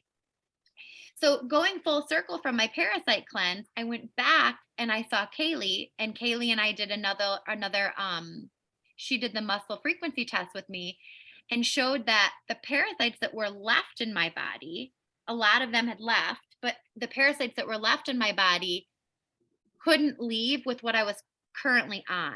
So Para4 was a recommendation from Kailey, because the ingredients in Para4 were now what my body needed to facilitate the remainder of the parasites to leave.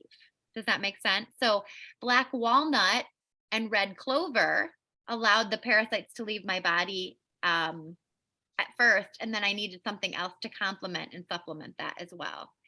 I've been on this journey for 10 years. Take it 1% at a time. Yes. And same, you know, I've been on this journey for 20 years, and my 20 years, you know, 20 years ago, it was some unhealthy things that I was doing, you know, exercising profusely, minimizing what I was eating. And that truly is when my journey started, because it was self-awareness of how I was not taking care of my body. And what I put my body through 20 years ago, I'm paying the price for now. So if you're on this Zoom and you're on this chat, there's no judgment, there's no shame, right? We show up and we share our stories. And by showing up and sharing our stories, we see that truth in each other, and we can just go from here. I shared on my Instagram a while ago the 6 takeaways that I've been able to implement this past 8 months in school. And so 8 months in school, I've taken 6 takeaways. You know, I've gotten rid of the microwave in my home. We don't do microwave popcorn anymore. And that was like the biggest devastation for my boys. But now we have fun with the air popper, and we pop our own popcorn, non-GMO. Organic popcorn. And then the toothpaste. I don't know, Kailey, if you would approve of Hello, but this is the toothpaste that we use in my house now. I, honest to God, feel like my teeth are cleaner not using fluoride. And it makes me feel better too, knowing that I'm supporting my thyroid and I'm not damaging anymore by using fluoride. And then I also use, Young Living has awesome products. I use a Thieves mouthwash. What I love so much about this mouthwash, also the taste is good, but it has colloidal silver in it. And colloidal silver is wonderful for any bacteria in your mouth. If you get chronic or you or your kids get chronic throat infections, colloidal silver, they make a spray too. That's really wonderful. So Thieves is a really good toothpaste. In your Google Docs, you guys will get a sheet all about fluorine. So they put fluoride in our water and they put fluoride on our teeth, but our body actually needs fluorine. And we don't know those things because they're not telling us the specifics of it. So we just hear one thing and we think it's another, you know? So I wanted to point that out and I wanted to circle back on that. If I decide to do anything with all this, who do I contact at night in Mount Pleasant? Okay, so that's a really good question. So Terry, do you live in the Mount Pleasant area? I'm in Grand Rapids. You're in Grand Rapids. Okay. So I don't know. I could recommend some people in the Grand Rapids area for you to go see. But I don't know, Kailey, do you know somebody in Grand Rapids that's a naturopath? I don't think I do.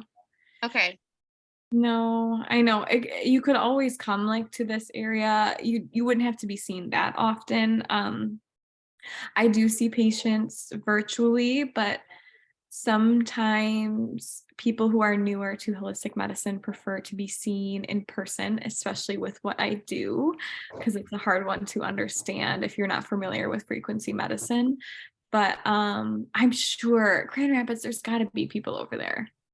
So there's Amy. Amy's on the call too. Amy, do you know anybody in Grand Rapids? And if you don't, Terry, what I'll do, because now I have your contact info, I'm going to circle back with you and I'll send you like 3 or 4 names. Dr. Zimmerman. Yeah, that's what I was going to say. Dr. Zimmerman. Okay, perfect. Red Fox Market Red Fox in Market. Big Rapids. Okay. Mm-hmm. So how far is Big Rapids from you, Terry? That's an hour, a little more. Okay. Well, Oh. he would still be a good one to reach out to because he has been in that area for a long time. So Dr. Zimmerman at Red Fox Market, if you want to write his name down, you could even just call him. He's the nicest guy in the world and he is so knowledgeable and he would point you in the right direction, Terry, but we will also email you. I'll email you with some contacts. And then you can always use Kailey and I too to, shoot off questions too, or any way we can support you.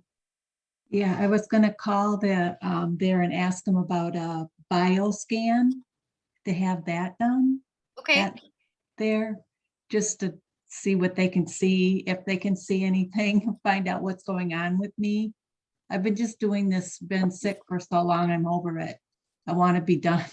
I want to figure it out and get on with life. Absolutely. No, absolutely.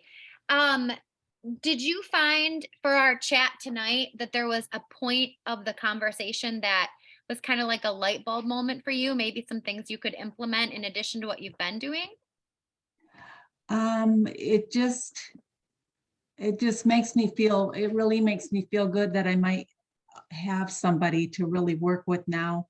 I'll drive the hour and a half or whatever I got to do to go to Mount Pleasant, because the doctors I have been seeing now are all online doctors, and that's all I get is online. And they see so many people that I just feel like I'm a number. Well, Charis or, at the night, we have Dr. Charis or Dr. Howard, right? Mm-hmm. And then the acute clinic, maybe. I don't know. Which clinic? I don't know if she could come to the acute clinic. Oh, the acute clinic. Yeah. Yeah. And just get some insight from Dr. Baker. Mm-hmm. Definitely. No, definitely. I mean, you can feel like you're tapped into a community here for sure, Terry. If you call, just so you know too, if you call herbs, etc., I'll type this in the chat. Okay. Herbs, etc., in Mount Pleasant. If you call herbs, etc., and you tell them what you're looking for and what you're looking to do, they'll actually connect you with a naturopath or a specialized person Definitely. in the Mount Pleasant area. So you could literally just make a call to Herbs, etc. Okay, so like, is Kailey, is she there? Like, that sounds interesting too, about the, like, the parasite thing and, you So know, Kailey is in Northville, right, Kailey? Yeah, my office is in Northville, Michigan. Yeah, and I know you said you weren't into seeing people virtually, but I do see people virtually, but you can, yeah, come see me in my office in Northville as well. okay. I All right. honestly think, Terry, I honestly think it would be worth a trip for you to go see Kailey, because you'll spend several hours with her. I mean, I think our session was like 2 hours. And then you will walk away with a plan, so the rest could be virtual. And I'm not just saying that to sell you something. It was so insightful, my session with Kailey. And I mean, this is coming from, coming off of school. I've been going to school for 8 months, and I've met with other naturopaths before. And I feel like my session with Kailey was proactive. I knew leaving our session together what I needed to do. And I'd never experienced muscle frequency testing before with the vials. Mhm. So, but you have lots of options. Just know that you have lots of options. Okay, so even if I decided to go with Kailey, I would still go through the at night people No. no, So if you wanted to go through Kailey, you could just connect with her after the call. That would not be through about Mount Pleasant. okay, Yeah, that would be separate. okay. I don't know, I'm just all new to all this, so this is all new. I don't No, know. we're so glad you're here, for sure. For sure. Okay. And I know it was a lot of information. Mm-hmm. Yeah. Very good, though. You ladies did a great job. Very, Oh, very good. pleased. Thank you so much. Thank you. My goodness, you are so welcome. I'm just pulling up the document one more time. While I'm pulling this up, does anybody else have questions that they want to type or voice?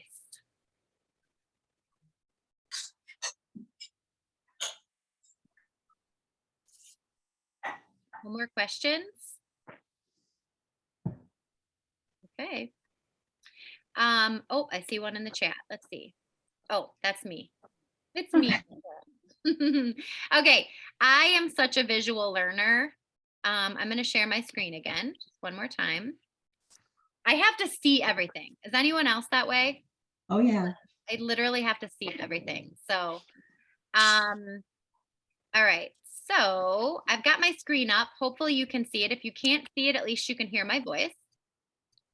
Oh yeah, same. Oh, Same. I see you. Okay. So this is in your document that you're going to receive, but reviewing on cleansing, think of your liver as a furnace. Okay, so picture your liver as the furnace. Your liver has so many important things it does in the body. It's the furnace. And your thyroid is the thermostat. So if you're having hot flashes, it could mean that your liver is congested, right? Because your body is overheating. So a recommendation, sorry, one second. Hey, Chloe, look, Chloe, 1 second, sorry. Look what I have. Come here. I think I see a deer. Chloe, come here. Good girl. No bark. The Egyptian liver cleanse, 3 ounces of pineapple juice, lemon juice, and olive oil. Drink first thing in the morning on an empty stomach. Wait 30 minutes. Eat a healthy, normal diet. And you would do this 5 days in a row for 3 consecutive months, which seems like a long time. I myself have not done this, but this was recommended in the school that we go to. Amy's also on the call, and this is called the Egyptian liver cleanse. If you Google liver cleanse, there's a lot of other natural ways you can cleanse the liver. Something really simple and easy that I do every single morning, and I know Amy does it too. Just take your filtered water and squeeze a good chunk of a lemon in there, and that will help. Do it every morning, and that will help cleanse your liver and your kidneys. It's really good for you to do that. Okay, there's Kailey's info. Sucks for the bladder. Oh, to pee. I know. But it's always a trade-off, right? I know. Same. I pee all the time. Like I'm literally always running to the bathroom, but I'm very well hydrated. So I know, I'm sorry, it's a trade-off, but it's a better trade-off. At least you're getting it out of your body. So add some Celtic salt. Okay. To mineralize, right? Because we talked about mineralizing tonight. So there's something called SOL, SOL, if you look that up, and I can send you guys the recipe too. And it's salt water that's been balanced and mineralized, so you can get those minerals in your body, and then you add the lemon too. So, okay. You guys are still on my screen, right? Yeah. Herbs that are helpful. Kelp is iodine. Sarsaparilla is another one that's good for the glandular system.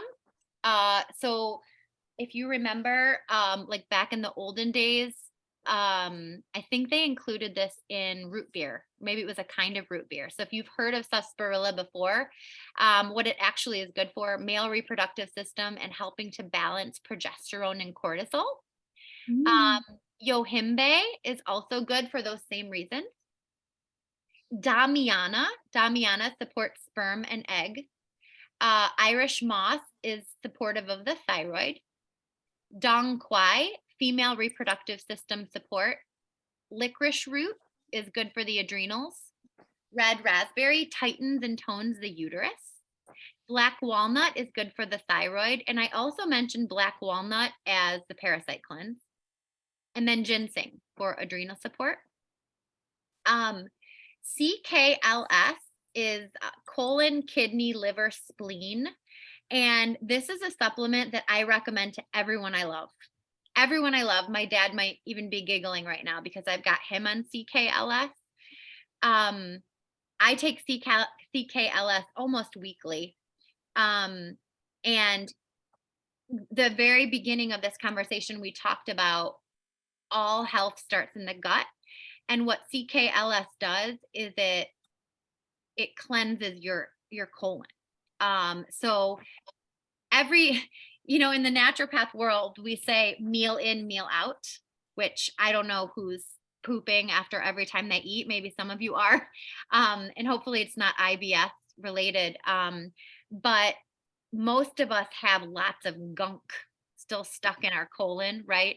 And your colon your large intestine comes up and around. You've got your ascending colon to your transverse colon to your descending colon and then out. And there's a lot of area that it could get stuck in there. So the CKLS is made of aloe vera, capsicum, which is like red pepper. There's all these natural things in it to get your colon moving. And so I really love that supplement. It's not specifically tied to thyroid, but everything is connected. Elizabeth is asking, where do you get it? I'm going to send you guys a link of where you can get it. And it's pretty affordable. It's just good to keep in your supplement rotation. And I especially like to take CKLS if I've had like a weekend of eating pizza, maybe kind of eating yuckier. And it doesn't give me cramps. So it's a great way to just kind of cleanse yourself out. I did have a friend that bought it and she decided to take 3. And I would not recommend taking 3 because she was running to the bathroom. Just taking 1 is what I would recommend. So I always struggle with what brands are better and where to get them. It's so overwhelming. Girl, I could not agree with you more. And here's what I will say about that, because we could do an entire Zoom chat if you guys wanted to on supplements. Like you guys could all bring your supplements forward and we could hold them on camera and kind of talk about them. It is very overwhelming. And I think oftentimes we get stuck in, well, I don't know how to treat this, or I don't know what to do about this, so I'm going to take a supplement. And it's just like going to the doctor and them prescribing you a medication. Oftentimes it's just guessing. And you don't want to be spending all of your money on guessing which supplements you should be taking, which is why muscle testing is also great, because muscle testing specifically test your body for where you're testing weak and strong for different supplements. If you have Hashimoto's and iodine wouldn't be good for you, you don't want to play around with that. You don't want to just guess if iodine is going to be good for you or not. You want to be muscle tested for it. And so there are these ways that we can test the body, non-invasive ways we can test the body. So I can link my full script for you guys. Yes, perfect. I was actually going to share my supplements on the Zoom tonight, but I left them downstairs. So I think what I wanted to say about that is over the course of the last 10 years, I've started to put in rotation supplements I can trust, companies that I really love, companies and supplements that really work for me that I would recommend to you guys. I mean, I definitely have been a researcher of that. And some things you want to look for are if companies offer you the information on where they're sourcing it from, if they're using organic products, like always look on the back to make sure that it's an organic supplement of where you're getting it from, especially too, like with essential oils. You want to know it's seed to seal. Like I know Young Living says seed to seal, which literally means like, you know where it's coming from, the plant. Sorry, I'm having a brain fart now. A lot of information. And I know, Kailey, you recommend supplements all the time. What would your advice be on not being so overwhelmed in the supplement world? It's so hard. I was just saying I like full script because I like almost all the supplements that are on there, so they're a safe bet. But I totally agree with taking supplements and they might not be doing anything for you. It's like it's good to be proactive, but that's why I think like working with someone specifically is great because you can get results like much faster and spend less money on supplements. I was just writing down like a list of supplements that I like and that I use frequently. A lot of them you can get on full script. Some of them you have to get like through a practitioner. I do have a Cellcore code if anyone's interested in that as well. But yeah, it's really sourcing. I mean, a lot of the good supplements you can't get without a practitioner, which is why I like full script because you can get a lot of them on there, but they're not going to be the ones that you just like go into a drugstore and get or CVS. Sometimes even like Better Health and stuff has some good ones. Sometimes Whole Foods does. They carry Ancient Nutrition, which is really great, but it's so overwhelming if you don't know. So I think the best thing you could do is work with someone, but it's hard. Let's put together in our follow-up documents. Okay, can you guys hear me? Uh-huh. Okay, Yeah. In our follow-up documents, Kailey, let's put together kind of like a list of our favorite companies that we work with, because I think that would help everybody on this call. But don't take it as the end-all be-all Bible. You know, we want you guys to be proactive and empower yourselves with what works for your body, or work with a practitioner, like Kailey said. But we'll definitely provide you, like I love Nature Sunshine. I love the makers of CKLS. I'm forgetting the company right now, but I'll put it all in a document to you guys. And then we can just continue to share that. So The hard part too is not all supplements test like the same. So I like Seeking Health. I didn't put that on there. Seeking Health is a really good brand, but like some of their supplements just like don't test really well, you know. So someone will bring in a prenatal to me and they just like don't energetically test well with majority of people. So like these supplements I have muscle tested and tested to so many people, and energetically they test well and they work well, like physiologically in the body. Standard Process is so great because it's all food based and our body responds the best to food. So that's why I love Standard Process. Yeah, it's supplements. It's hard. It is. I get it. I'm putting in my Cellcore right now. yeah, Well, and then the other thing too is, so we really, and I know we're at 9:30, so I want to make sure you guys get off of here. We should be getting all the things we need from food, right? That should be, but we're not. And so that's where supplements come in. So think in your mind as you get off this call tonight, what can I do this upcoming week to nourish my body with as many minerals and as many vitamins as I can in the foods I'm eating? So find a variety of fruits and veggies this week. Make your plate as colorful as possible. Choose organic, mineralized through water with a little bit of Redmond sea salt and the squeeze of the lemon. Really take care of yourself, mind, body, spirit, soul, moving into this week. De-stress with yoga, go for a walk, like do all of these things because it all adds up. And then when we go down the road of talking about supplements, literally the word supplement means to fill in, right? So instead of filling your cupboard with all these supplements, I mean, I'm one to talk. I have a million supplements that I take, and I know my dad does too. He's listening on here. He's got a whole cupboard of supplements that he takes, and supplements are important. But walk away tonight thinking, how can I nourish my body the best in the foods that I eat? And then the supplements will be secondary to that. So I need to find somewhere to go to a sauna at least 3 times a week. Well, you know where you can go for a sauna, girl, unless the Sunshine House is too far away. There's Lifetime Fitness has a sauna too. Are you close to a Lifetime?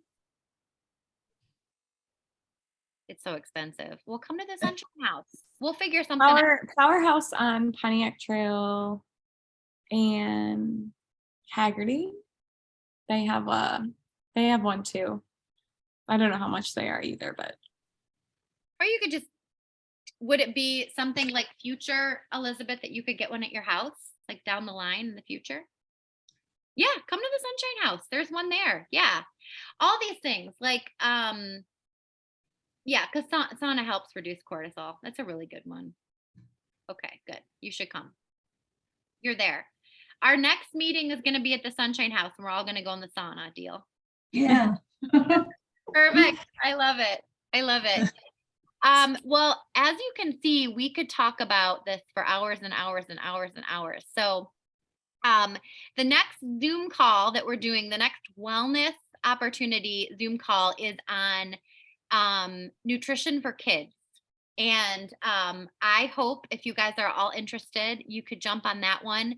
On my email list that I send out links to all of these things. So if you're not on my email list, you could throw your email in the chat right now and I'll send that to you. We already gathered a bunch of great topics that you guys would like to do in the future.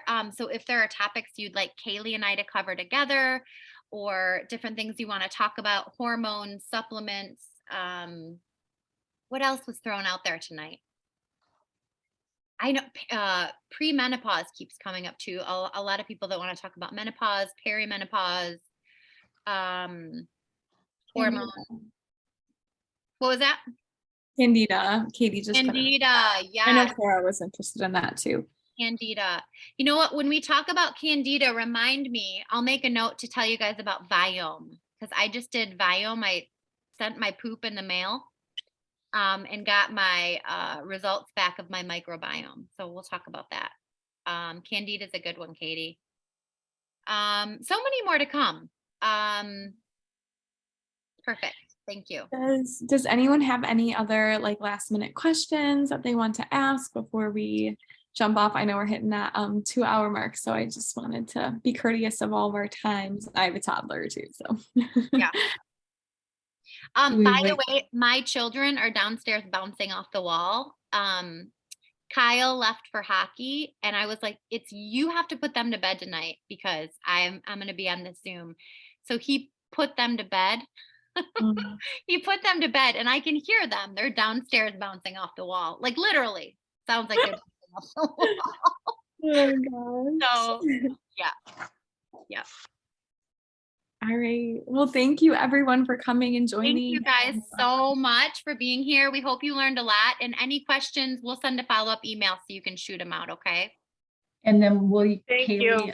Kailey attach her phone number and stuff to mine or something? So if I want to call her? We can put my email and my website and stuff in that email too. Okay, That way you that guys would have be it. I great. dropped it in the chat, but if you missed it, we can put it in. Oh, I did. I was so busy Oh, no, listening. no worries. That's Don't so worry. We'll cool. drop it in the email. Yeah. Okay, thank you. You Thank will you, have it, I ladies. promise. Thank you so much, guys. Thanks for being here. Okay, good night. Good night. Oh, and I'll send you all the recording. That will be wonderful. Okay, thanks. Okay, bye. Bye.